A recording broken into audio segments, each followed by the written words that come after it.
இயேசுவில் பிரியமானவர்களே, ஒரு பங்கிலே உதவி பங்கு தந்தையாக இருந்த சமயத்திலே நடந்த சம்பவம் அல்லது நிகழ்வு என்று சொல்லலாம். காலையில் 6:30 மணிக்கு திருமண திருப்பலி. கோயிலும் சர்ச்சும் நம்ம மண்டபமும் பக்கத்தில் இருக்குங்க. காலைல 6:30 மணிக்கு திருமண திருப்பலி. 7:30 மணிக்கெல்லாம் முடிந்து விட்டது. பொண்ணு மாப்பிள்ளை எல்லாம் மண்டபத்துக்கு போயிட்டாங்க.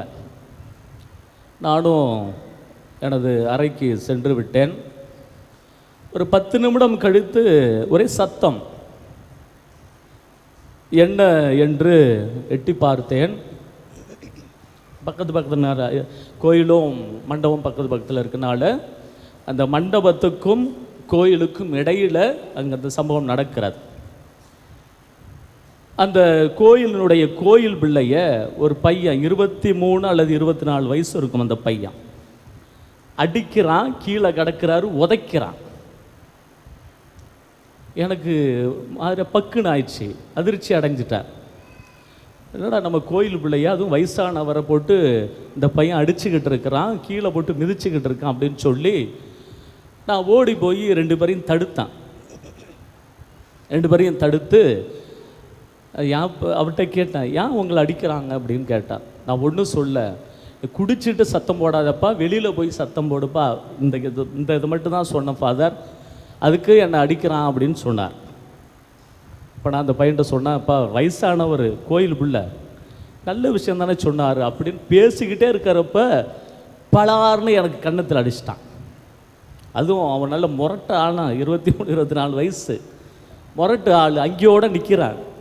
பலார்னு கன்னத்தில் அடித்தோன்னே சுருண்டு கீழே விழுந்துட்டாங்க. என் வாழ்க்கையில் சாமியாராகி 4 வருஷம்தான் ஆகுது. எனக்கு மனதிற்குள்ளே ஒரு கேள்வி, நம்ம இதுக்காக தான் சாமியாராக வந்திருக்கோமோ?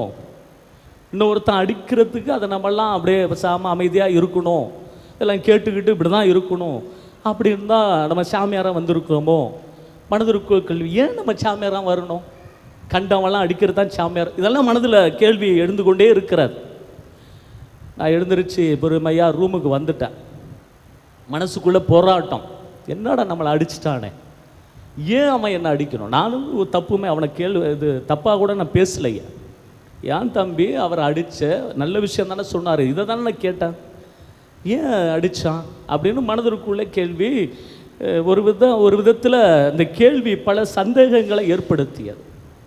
ஆனால் இந்த கேள்விக்கெல்லாம் பதில் கொடுத்தது திருத்தூதர் பணிகள் 16ஆம் அதிகாரம் தாங்க. அது மட்டும்தான் எனக்கு அந்த திருத்தூதர் பணிகளில் ரொம்ப பிடிக்கும்.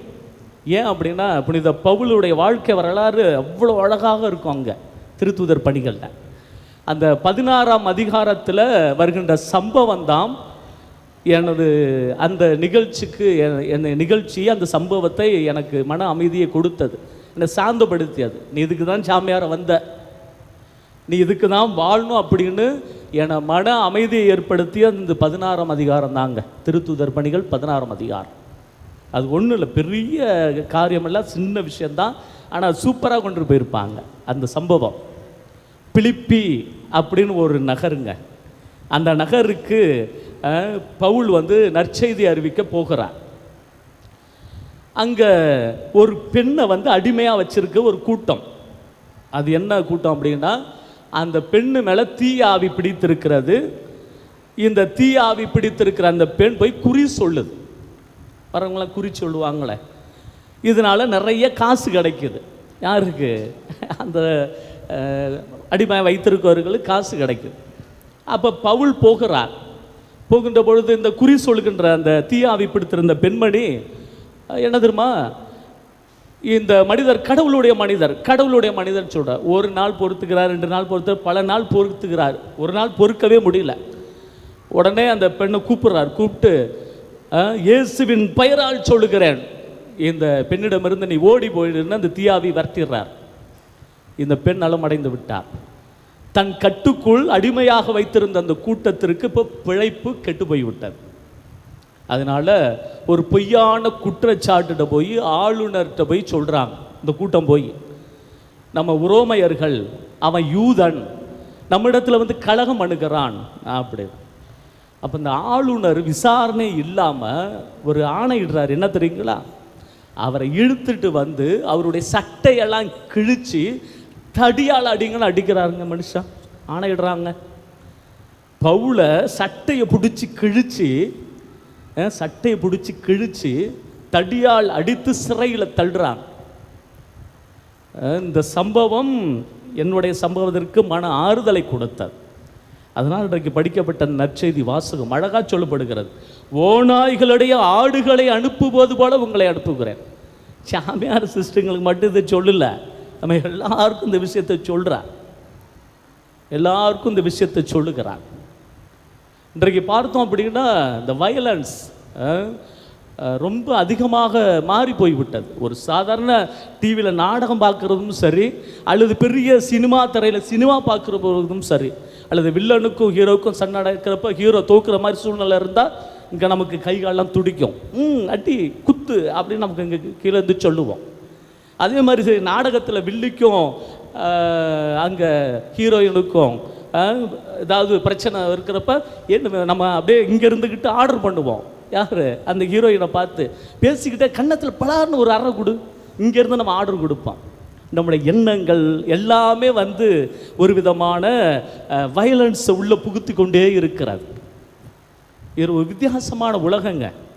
ஆண்டவர் தனது சீடர்களை அனுப்புகின்ற பொழுது இதைத்தான் சொல்லுகிறார். ஒரு வித்தியாசமான உலகத்தில் உங்களை நான் அனுப்புகிறேன். ஓநாய்களிடையே ஆட்டுக்குட்டிகளை அனுப்புவது போல உங்களை அனுப்புகிறேன். எனவே பாம்புகளைப் போல முன்மதி உடையவர்களாயும் புறாக்களைப் போல கபடற்றவர்களாயும் இருங்கள். இந்த ரெண்டு விஷயம் புனித பவுலுக்கு இந்த சம்பவத்தை உங்களுக்கு நினைவு கூறுறேன். பாருங்களா, எப்படி பாம்புகளைப் போல முன்மதி உடையவர்களாயும் புறாக்களைப் போல கபடற்றவர்களாகும். இப்போ இந்த பவுல் வந்து சிறைச்சாலையில் இருக்கிறார். சிறைச்சாலையில் இருக்கின்ற பொழுது அவர் விரக்தி அடையல. ஐயோ என்ன சட்டை பிடிச்சி கிழிச்சிட்டானோல, இப்படி ஆயிட்டானோ அப்படின்னு விரக்தி அடையலாங்க. மனுஷன் முழந்தால் படிட்டு ஜெபிக்கிறார், துதிக்கிறார். அப்போ சிறைச்சாலை பெரிய நிலநடுக்கம் ஏற்படுகிறது. அங்கே காவல் இருந்த ஒருத்தர் என்ன பண்ணுறாரு, ஆகா சிறை கைதிகள் தப்பிச்சிட்டாங்களே, நமக்கு என்ன பதில் சொல்வது தெரியல அப்படின்னு சொல்லி வாளை எடுத்து தற்கொலை பண்ண முயற்சி பண்ணுறான். உடனே பவுல் சத்தம் போடுறாரு, செய்யாதப்பா, நாங்கள் இங்கே தான் பத்திரமா இருக்கிறோம் அப்படின்னு. அதுதான் சொல்லப்படுகிறது. தனக்கு கொடுக்கப்பட்ட வாய்ப்பை பாம்புவை போல முன்மதி உடைய மாற்றிக்கிட்டார். அதனால தான் கடைசியில் இந்த காவலாளி என்ன பண்ணுறாரு, வந்து கேட்கிறார் பவுல்கிட்ட, நான் வந்து இயேசுவை பற்றி இவ்வளோ விஷயம் நடந்தும் நீங்கள் இயேசுவை துதிக்கிறீங்க, இவ்வளோ விஷயம் நடந்தும் இயேசுவை நீங்கள் போற்றுக்கிறீர்கள், நான் என்ன செய்ய வேண்டும்? அதனால தான்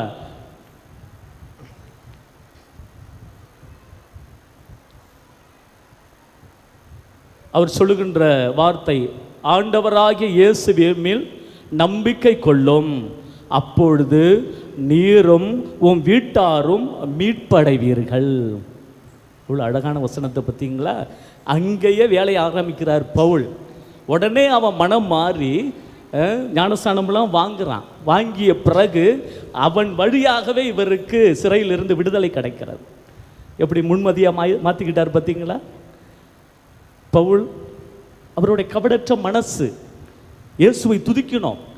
தன்னை அடிச்சுட்டானே, தனக்கு இவ்வளோ பெரிய கெடுதல் பண்ணிட்டானே அப்படின்னு போய் மூலையில் போய் ஒதுங்கி விடவில்லை. புறாவை போல கபடற்ற உள்ளம் இருந்தனால தான் அவரால் முழந்தால் படிட்டு துதிக்க தெரிந்தது. அன்பார்ந்த சகோதர சகோதரிகள், ஒரு வித்தியாசமான உலகத்தில் நம்ம வாழ்ந்து கொண்டு இருக்கிறோம். இந்த இரண்டு விஷயம், இந்த இப்படிப்பட்ட உலகத்தில் நம்மளுடைய மனநிலை எப்படி இருக்கிறது? நமக்கு எதிராக யாராவது குறை சொல்லிவிட்டால் மீண்டும் நம்ம குறை சொல்லணும். அந்த மனநிலை எப்பொழுது மாறப்போகிறது? நம்ம இது ஒருத்தர் காரி துப்பினால் மீண்டும் நான் காரி துப்ப வேண்டும். அந்த மனநிலை எப்போ மாறப்போகிறது? நமக்கு ஒருத்தர் எதிராக துரோகம் செய்துவிட்டால் நாம் அவர்களை துரோகத்திற்கு உள்ளாக்க வேண்டும். அந்த மனநிலை எப்போது மாறப்போகிறது? அதற்கு நம்ம ஆரோக்கிய அன்னை நமக்கு துணை புரிவார், எல்லாவற்றிற்கும் நமக்கு விடை கொடுப்பார் என்ற ஒரு சிந்தனையோடு தொடர்ந்து திருப்பலியில் வேண்டிக் கொள்வோம். ஆமென்.